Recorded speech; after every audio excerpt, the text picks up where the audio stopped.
Good evening everyone! Welcome back to Tita Ching's Kitchen. Good evening po! Ito na naman po si Tita Ching. Bumabati sa inyo ng magandang gabi. Gabi na po dito sa amin. Ayan, so guys, kung hindi pa po kayo nakakapag-subscribe dito sa channel ko, please consider to subscribe. Hit the subscribe button. And don't forget to smash that notification bell para po kayong laging updated sa mga videos na i-upload ko. Sa mga bagong recipe ko na i-upload. Ayan. So, thank you very much guys for all your support. Okay, so ngayong gabi guys ay leftovers. Re-recycle natin guys. Kagabi, kung nakita nyo po yung may premiere last night, nagpaksiw po ako ng maliliit na isda. Ayan. So, ito po siya.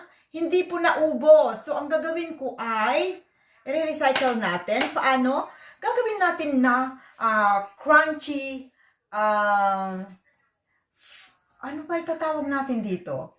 Basta, crunchy fish. Small fish, crunchy. Ang gagawin natin is i-coat natin sa sa arena and then ipiprito natin. 'Di ba? Mayroon tayo ganun na ginagawa sa Pilipinas. Di ko lang maisip ko ano yung Basta pag-isipan ko anong itatawag ko mamaya sa title ko. Ayan, so ang gagawin ko ay ito, 1/2 cup of plain flour. So dadagdagan natin ng ito ay isang lemon and dill fish seasoning. Ayan. Lalagyan natin ito. 1/2 teaspoon. Ayan. 1/2 teaspoon. At ito rin, garlic powder. Lalagyan natin ng garlic powder, guys. Okay? 1/2 teaspoon din. Ayan. At medyo malasa na po itong ating paksiw kasi napaksiw na kagabi. So, I'm sure malasa na yan. So, sea salt. Yan.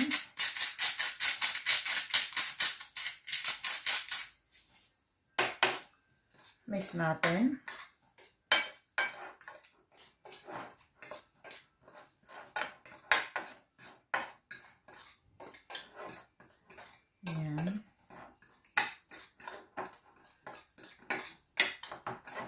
Ayoko kasi magsayang ng pagkain, guys. Sa hirap ng buhay ngayon, dapat hindi po tayo nagsasayang ng pagkain. Yan, kaya hanggat kaya natin recycle, i-recycle natin yung food. O, di ba? There's nothing wrong with that. Ang dami-daming hindi nakakakain ng 3 times a day sa buong mundo. Kaya kailangan huwag tayo magsayang. We have to be thankful sa ating mga blessings sa buhay. Di po ba? Ayan. So, ayan yung ating, and then, isang itlog.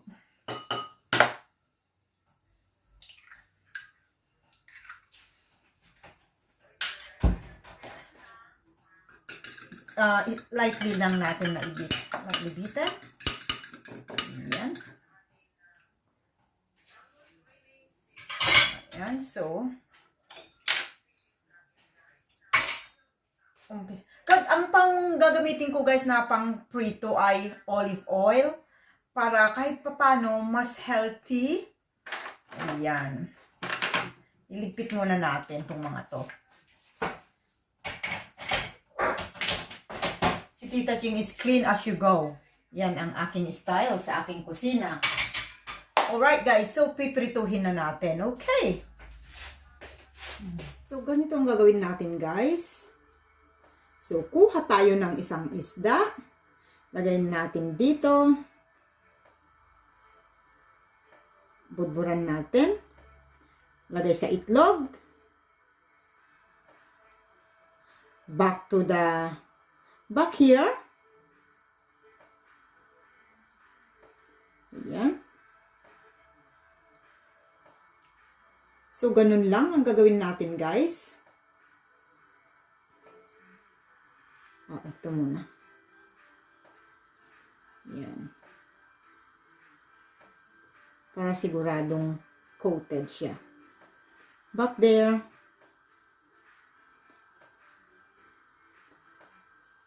Yan. And then, pagka mainit na yung ating mantika, ipiprito na natin. Okay. Pinapainit ko yung mantika. Okay, so gagamit po tayo ng olive oil as I have said earlier. Ayan, gagamit ako ng maliit lang na pagprituhan para mas konting mantika ang kailangan dahil mahal ang olive oil, guys. So, konti lang. Dagdagan ko pa konti pa para lumubog yung aking piriprituhin. Yan. So, hintayin ko lang na mag-minute.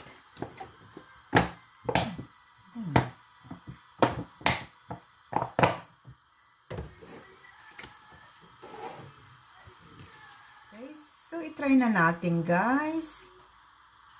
Yan.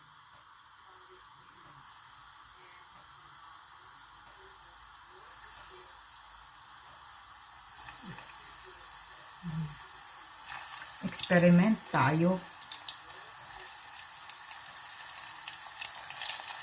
Ayan. Tingnan natin kung crunchy nga.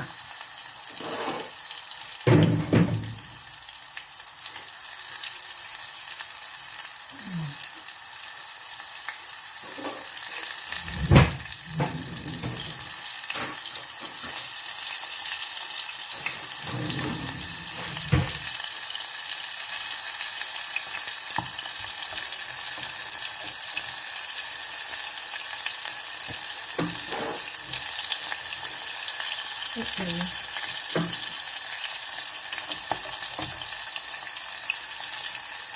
Baliktad natin. Mukhang crunchy nga. Naligas. Yan naman.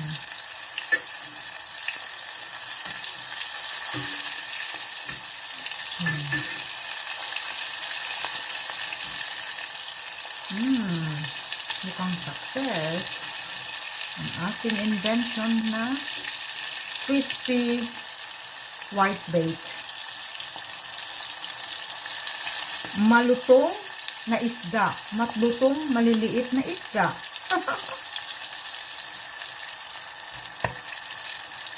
Ayan, guys. Konti pa.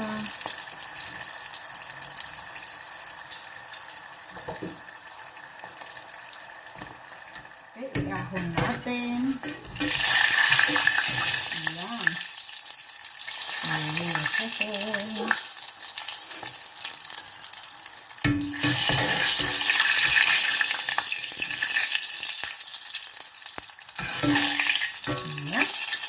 Nice and crispy.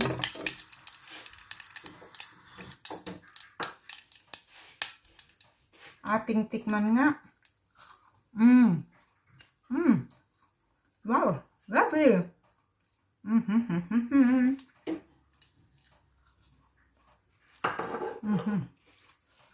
Okay, guys, so ito na po ang ating crispy white bake. Is crispy na isda. Yan, recycled na ulam. Ito po ang kalalabasan. Yan. Wala pong nasisira dito sa kusina ni Tita Ching. Ayan, so tikman na natin, guys. Yan, sarap. It's really tasty, guys, kasi tasty na siya dahil napaksiw siya kagabi. So, na-absorb na talaga yung lasa. And then, bago natin iprinito ulit with yung flour. Yeah. So, masarap siya, guys. Try nyo ito, guys, sa inyong, kung mayroon kayong dilis dyan, o pag nasa Europe naman, yung white bait fish, guys, yon ang katapat ng dilis. So, masarap siya, guys, masarap. Ayan, pang starter. Okay, so guys, thank you very much sa inyong panunood. And I hope they will like it. I-try nyo po guys. Yung mga mahilig magpulutan dyan. Ayan, masarap din ito pang pulutan. Yan, so shout out muna sa aking mga members. Kaya pasok na kayo guys, pasok. Mega love shout out to my super alaga UPS Rexy Vlog, Alni TV.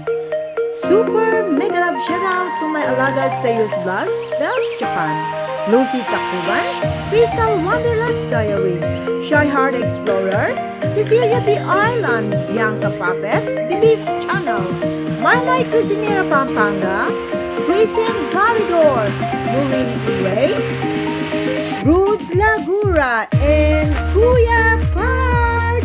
Please do connect guys to all my alagas and super alagas. See you again tomorrow in my next video. Bye!